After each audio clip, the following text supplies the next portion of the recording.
افضل ما را بردن مدینه دعای عربه بخونی. همینجور که صف اولا نگاه کرده، صف دوم نگاه کرده، بگانه سلام دیگه الان من نمیدونم، دیدم صف سوم خرفرامونه. چرا منصوری؟ بگردم شب سوم مومن خیابونه، دیدم خرفرامونه. اینا مولا حیدری ها. چرا؟ یه ساعتی میخوندم 1 میلیون میزده. الهی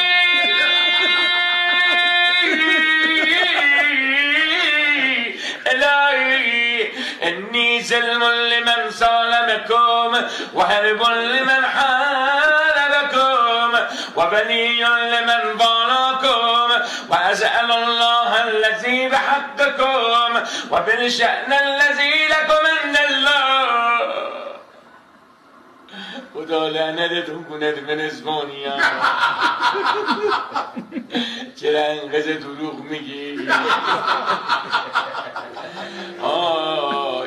کوب میاد میگید کوب شکسته، یا کوب میاد میگید خوب نیست تو لاشه ریخته. هی اینا را میفروشی، چرا دروغ میگید با مردن دو؟ یه خورده چه بخوریم؟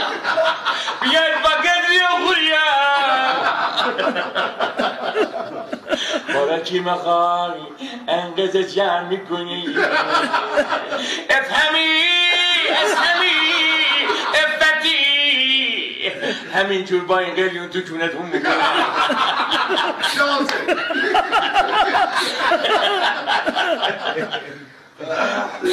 در بهار زندگی احساس پیری میکنه.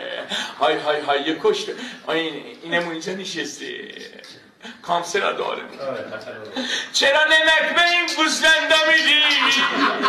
های های های های خدا میدونه رو دنیا چیکارت بکنه. چیکار کنه؟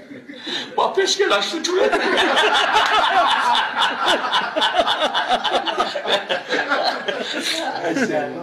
خدایا ما را ببخش و بیام.